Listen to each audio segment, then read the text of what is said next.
कृपया मेरे YouTube channel को सब्सक्राइब करें और बेल आइकन दबाएं। नई वीडियो सबसे पहले देखने के लिए धन्यवाद। हेलो दोस्तों, welcome to my YouTube channel target 99 में आपका बहुत बहुत स्वागत है। दोस्तों आज हम आपको बहुत ही अच्छे क्वेश्चन देने वाले हैं। दोस्तों जैसे कि आपको मालूम है, हम बहुत ही अच्छे क्वेश्चन लाते हैं आपको बताने के लिए, ताकि आपको किसी तरह की कोई परेशानी ना आए और आपको अच्छे से अच्छे क्वेश्चन दिए जा सकें। तो दोस्तों आप बने रहिए हमारे साथ। फ्रेंड्स, हमारे चैनल पर करंट अफेयर्स के प्रश्न जो कि आने वाले सभी एग्जाम के लिए संभावित प्रश्न होते हैं, जो कि एग्जाम की दृष्टि से बहुत ही महत्वपूर्ण है, और हमारा प्रयास है कि आपको अधिक से अधिक प्रश्न विद फैक्ट के साथ आपको बताए जाएं, ताकि आपको पढ़ने में आसानी हो। दोस्तों 10 क्वेश्चन की सीरीज हम इसलिए चला रहे हैं ताकि आपको जो है थोड़ी दिक्कत ना आए पढ़ने में, समझने और समझाने में आपको परेशानी ना हो। और दोस्तों ये क्वेश्चन के साथ हम 4 या 5 फैक्ट आपको बता देते हैं, तो उसके संबंधित आपको क्वेश्चन की क्वांटिटी अगर आप लगाएं तो काफ़ी हाई हो जाती है। दोस्तों यदि आपको मैं 100-150 क्वेश्चन की सीरीज दे देता हूं फटाफट, और आपको एक 1 लाइनर दे देता हूं, तो उसमें कोई बेनिफिट नहीं मिलता। ताकि आप एक क्वेश्चन के साथ 4 क्वेश्चन की जानकारी और मिल जाएगी, या उस क्वेश्चन के बारे में फैक्ट आपको पता चल जाएंगे, तो आप उम्मीद है कि आप 99 नहीं तो 95% तो आपको याद रहना ही चाहिए।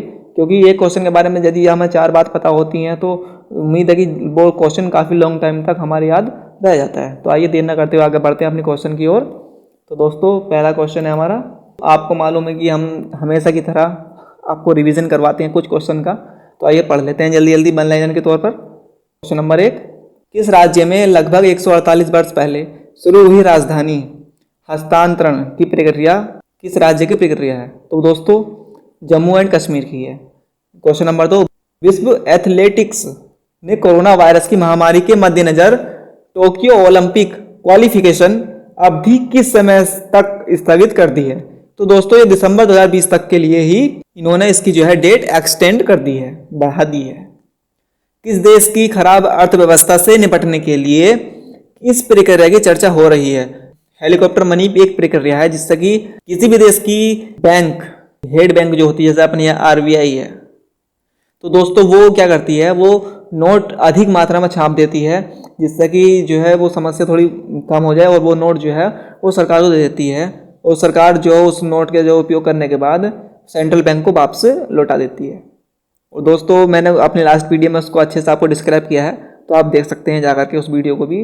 ज़्यादा मिनट की नहीं है, वही 10 या 12 मिनट की वीडियो होती है। तो दोस्तों आइए बढ़ते हैं अगले क्वेश्चन की ओर। अंतर्राष्ट्रीय मानव अंतरिक्ष यात्री दिवस प्रतिवर्ष कब मनाया जाता है? तो ये दोस्तों मनाया जाता है 12 अप्रैल को, आपको मालूम ही होगा।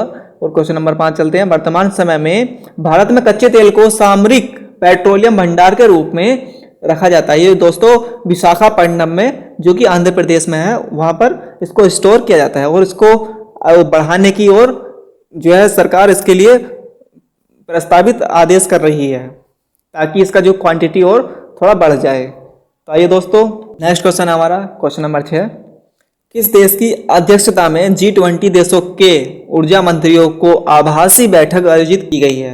ये दोस्तों सऊदी अरब ने की है। दोस्तों पिछली बार भी मैंने आपको बताया था कि G20 की देश की जो G20 वाली वर्चुअल कॉन्फ्रेंस हुई थी, वो भी दोस्तों सऊदी अरब ने ही की थी। तो दोस्तों बढ़ते हैं नेक्स्ट क्वेश्चन की ओर। हाल ही में पद्म पुरस्कार प्राप्त करता किस प्रसिद्ध गायिका का निधन हो गया है? ये दोस्तों शांति हीरानंद चावला का जो है वो निधन हो गया है 87 वर्ष की आयु में। आइए दोस्तों बढ़ते हैं नेक्स्ट क्वेश्चन की ओर। प्लास्टिक की थैलियों पर प्रतिबंध लगाने वाला देश का प्रथम राज्य कौन सा था? तो वो था हिमाचल प्रदेश। हिमाचल प्रदेश ने सन 1999 से ही इस पर प्रतिबंधित कर दिया था। तो दोस्तों इसलिए देश में प्रथम राज्य बन गया था प्लास्टिक पर प्रतिबंध लगाने वाला। नेक्स्ट क्वेश्चन नंबर 9, फीफा द्वारा जारी रैंकिंग में भारतीय फुटबॉल टीम कौन से स्थान पर है? दोस्तों ये 108वें स्थान पर है, और फर्स्ट नंबर पर कौन है? बेल्जियम। आइए दोस्तों नेक्स्ट क्वेश्चन को चलते हैं। किसने घोषित किया है कि टीबी परीक्षण मशीन ट्रूनेट का उपयोग कोविड-19 स्क्रीनिंग परीक्षणों के लिए किया जा सकता है? तो दोस्तों ये है ICMR, जो कि आयुर्विज्ञान अनुसंधान, जो कि भारत में है, ये अपने देश में ही है, यह है आयुर्विज्ञान। आइए दोस्तों अब चलते हैं आज की सीरीज की ओर। तो क्वेश्चन नंबर 1, कोविड-19 के संदर्भ में कौन सा कथन सत्य है? तो ऑप्शन ए देखते हैं, कोरोना वायरस ब्राजील के अमेजन जंगल तक पहुंच गया है। क्या ये ऑप्शन ठीक है?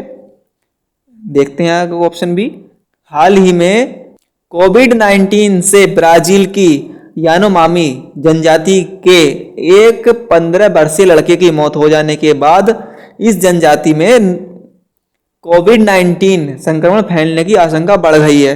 दोस्तों, ये जनजातियां होती हैं, इनमें आपको मालूम ये जंगल वगैरह में अधिकांश निवास करती हैं और इनको जो इतनी फैसिलिटी अवेलेबल नहीं हो पाती है, तो इसके कारण आप समझ सकते हो एक 15 वर्षीय बच्चे की जो है इसके कारण मौत हो चुकी है, मृत्यु। और इनका जो रहन सहन होता है वो काफ़ी मिलाप वाला होता है आपस में, इसलिए इनको काफ़ी खतरा है इस चीज़ से। तो इसलिए हमारा जो ऑप्शन जो ठीक होगा वो ए और बी दोनों ही सही बनेंगे। तो दोस्तों, आइए इसके बारे में कुछ जानकारी और प्राप्त करते हैं, इससे कुछ फैक्ट देखते हैं। दोस्तों, ब्राजील के आदिवासियों में कोरोना वायरस का पहला मामला अमेजन इलाके में ही पाया गया था और इन समुदायों के पास संक्रमण से बचने के संसाधन काफ़ी कम है। इनके पास न तो हैंड सैनिटाइजर है और न ही साबुन है।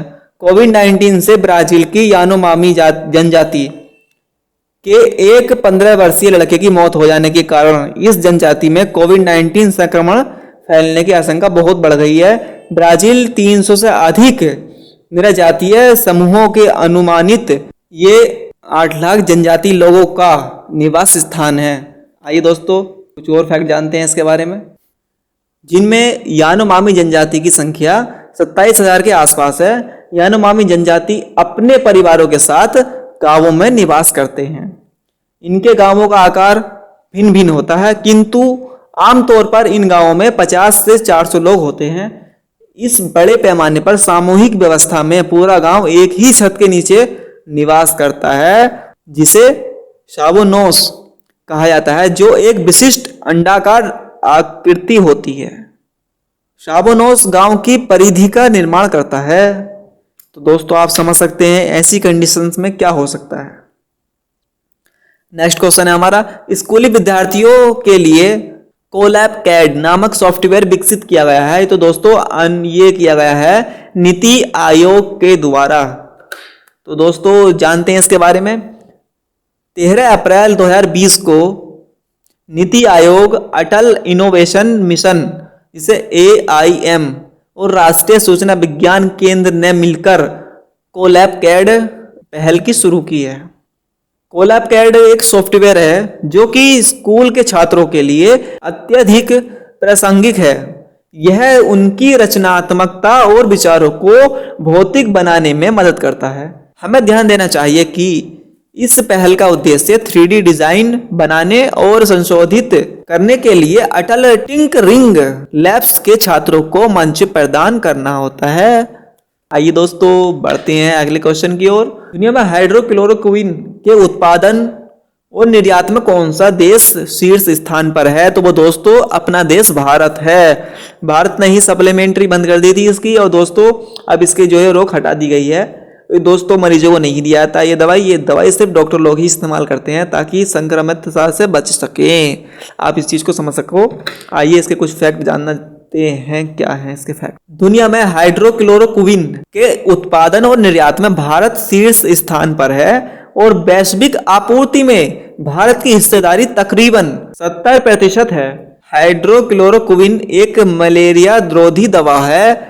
मार्च 2020 में प्रकाशित एक फ्रांसीसी वैज्ञानिक के शोध के अनुसार कोविड-19 से संक्रमित 20 मरीजों में हाइड्रोक्लोरोक्विन के प्रयोग से अन्य मरीजों की तुलना में बेहतर परिणाम पाए हैं। यानी कि दोस्तों, इस दवाई का जो प्रयोग 20 मरीजों पर किया गया, कोरोना वायरस के जो मरीज थे, तो उनमें जो और मरीज थे कोरोना के, जो कि अलग दवाई वैक्सीन का इस्तेमाल उन पर किया जा रहा था, तो उनके मुकाबले जो ये वैक्सीन दी गई हाइड्रोक्लोरोक्विन, तो इसके परिणाम काफी अच्छे और बेहतर रहे हैं। ठीक है दोस्तों, आइए अगले बात जानते हैं इसके बारे में।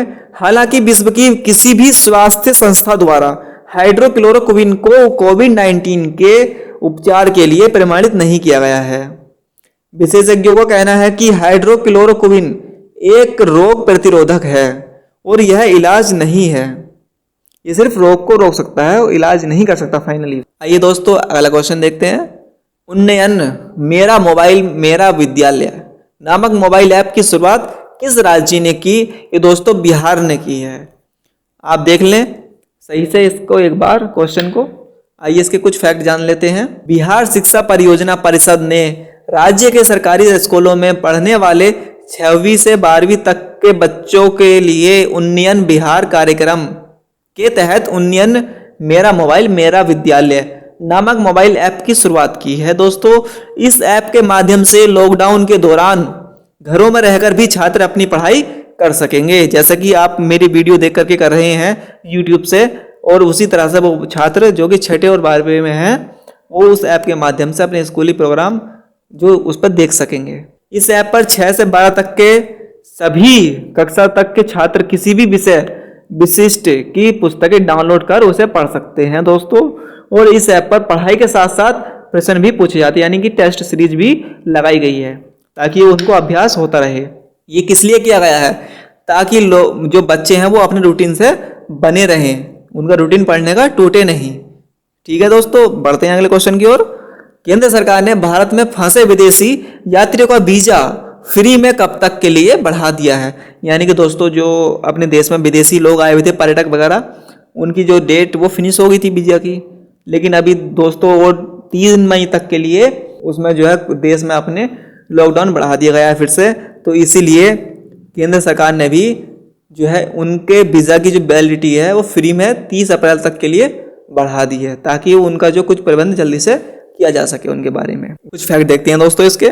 गृह मंत्रालय ने बयान जारी किया कि 24 मार्च को देश में 21 दिनों के लॉकडाउन की घोषणा की गई थी, जिसके बाद से विदेशी नागरिक यहाँ फंसे हुए हैं जिनके नियमित वीजा ई वीज़ा या ठहरने की शर्तें 1 फरवरी मध्यरात्रि से लेकर 30 अप्रैल मध्यरात्रि के बीच तक खत्म हो रही है, उन्हें निःशुल्क 30 अप्रैल तक बढ़ाया जाएगा।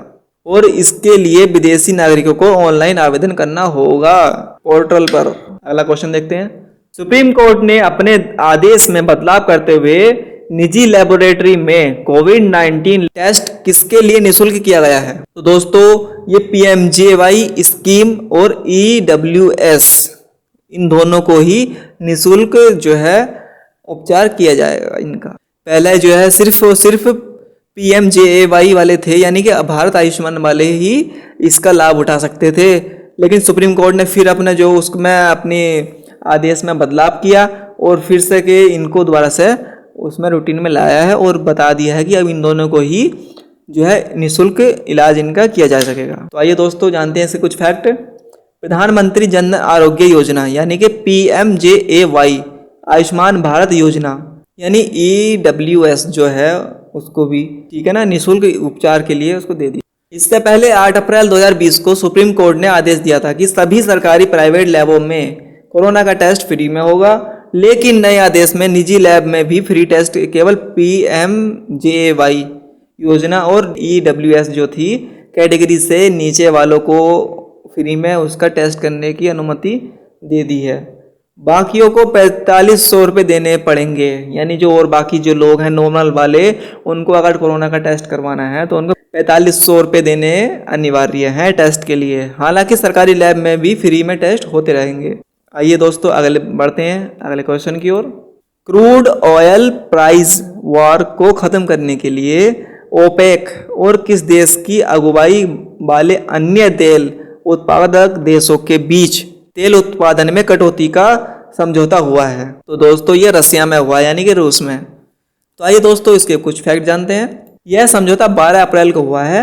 पेट्रोलियम निर्यातक देशों के समूह ओपेक और दूसरे तेल उत्पादक देश प्रतिदिन 9.7 मिलियन बैरल उत्पादक कम करने पर सहमत हुए हैं। इसका मकसद तेल की कीमतों को बढ़ाना है। दरअसल रूस और सऊदी अरब के विवाद तथा कोरोना वायरस महामारी के कारण गिरी मांग से कच्चे तेल की वैश्विक कीमतें $30 प्रति बैरल से नीचे आ गई हैं और अमेरिकी राष्ट्रपति डोनाल्ड ट्रंप ने इस पर खुशी जाहिर की है। उन्होंने ट्वीट कर कहा है कि ओपेक प्लस के साथ अहम तेल समझौता हुआ है। इससे अमेरिका में ऊर्जा क्षेत्र की लाखों नौकरियां बच जाएंगी। आइए दोस्तों नेक्स्ट क्वेश्चन की ओर चलते हैं। वह दक्षिणी भारतीय राज्य है जहां पंगियो भुजिया नामक भूमिगत मछली प्रजाति की खोज हुई। आप इमेज में देख रहे हो दोस्तों, यही पंगियो भुजिया नामक भूमिगत मछली है। तो दोस्तों ये केरल में इसकी जो है खोज की गई है। केरल के शोधकर्ताओं ने राज्य के कोझिकोड जिले में पंगियो भुजिया नाम की ईल लोच की नई प्रजाति की खोज की है। यह लघु अच्छी तरह से रहने वाली भूमिगत मछली की अनोखी प्रजाति है। यह दुनिया में ईल लोच की पहली प्रजाति है जिससे भूमिगत वातावरण में रहने के लिए खोजा गया है। ईल लोच आमतौर पर दक्षिण और दक्षिण पूर्व एशिया में तेजी से बहने वाली धाराओं में पाई जाती है। तो दोस्तों ये भी बहुत ही अच्छा क्वेश्चन है, इसको आप सही से एक बार दोबारा से पढ़ लीजिए और इसको हिंट कर लीजिए थोड़ा सा। एक नई खोज हुई है। आइए दोस्तों नेक्स्ट क्वेश्चन की ओर चलते हैं। 13 अप्रैल 2020 को जलियांवाला बाग हत्याकांड की कौन सी वर्षगांठ मनाई गई थी? तो दोस्तों ये 101वीं वर्षगांठ मनाई गई थी। 13 अप्रैल 1919 को भारतीय इतिहास का एक दुखद दिन था। बैसाखी के दिन पंजाब के अमृतसर में स्वर्ण मंदिर के निकट जलियांवाला बाग में अंग्रेज ऑफिसर जनरल डायर ने भीड़ पर गोले चलवा दी थी। दोस्तों आपने काफ़ी इसके बारे में पढ़ा भी होगा। और इसमें सैकड़ों लोग शहीद हुए थे। यह सभा रोलेट एक्ट का विरोध में हो रही थी। 2013 में ब्रिटिश प्रधानमंत्री डेविड कैमरॉन इस स्मारक पर आए थे और विजिटर्स बुक में उन्होंने लिखा है कि ब्रिटिश इतिहास की यह एक शर्मनाक घटना थी। तो दोस्तों वो भी मानते हैं कि ये बहुत ही गलत बात थी। आइए दोस्तों बढ़ते हैं अगले क्वेश्चन की ओर। भारतीय रिजर्व बैंक के किस पूर्व गवर्नर को IMF प्रमुख क्रिस्टलिना जॉर्जिवा के बाहरी सलाहकार के समूह में शामिल किया गया है? दोस्तों ये क्वेश्चन मैं आपको पहले एक बार पढ़ा चुका हूं शायद। और दोस्तों आप इमेज में भी देख रहे हो, ये जो लेडीज हैं यही क्रिस्टलिना जॉर्जिवा हैं और ये साइड में जो है पूर्व गवर्नर रघुराम राजन जी हैं और इनको ही जो है IMF का एक बाहरी सलाहकार के रूप में शामिल किया गया है समूह में। इनकी कुछ विशेषकर बातें हैं जो जान लेते हैं। अंतर्राष्ट्रीय मुद्रा कोष की प्रमुख क्रिस्टलिना जॉर्जिवा ने हाल ही में भारतीय रिजर्व बैंक के पूर्व गवर्नर रघुराम राजन और 11 अन्य विशेषज्ञों को अपनी बाहरी सलाहकार समूह में शामिल किया है। यह समूह कोरोना वायरस महामारी के कारण दुनिया के सामने आने वाली चुनौतियों के बारे में नीतिगत मुद्दों और प्रतिक्रियाओं पर दृष्टिकोण प्रदान करेगा। इस समूह में 12 प्रतिष्ठित व्यक्ति हैं जिनके पास नीति निर्माण, वैश्विक बाजार और निजी क्षेत्र में विशेषज्ञता है। यानी काफ़ी हाई प्रोफाइल लोग हैं और अच्छे विशेषज्ञ हैं अपने अपने सब्जेक्ट में, अपने अपने विषय क्षेत्र में। और रघुराम राजन जो कि वर्तमान में शिकागो विश्वविद्यालय में प्रोफेसर के रूप में सेवारत हैं। और राजन यानी कि रघुराम राजन जी सितंबर 2016 तक 3 साल तक भारतीय रिजर्व बैंक के गवर्नर रह चुके हैं। दोस्तों काफ़ी पॉपुलर क्वेश्चन है तो आप इसको थोड़ा भी ध्यान रखें और रिवाइज एक बार जरूर कर लें। दोस्तों आज के लिए सिर्फ इतना ही। बने रहें हमारे साथ ऐसे ही मज़ेदार क्वेश्चन जानने के लिए। और यदि आपने हमारे चैनल को सब्सक्राइब कर लिया तो दोस्तों उसके लिए धन्यवाद। और वीडियो यदि पसंद आई तो लाइक कीजिए, शेयर कीजिए। मिलते हैं अगली वीडियो में, तब तक के लिए नमस्कार।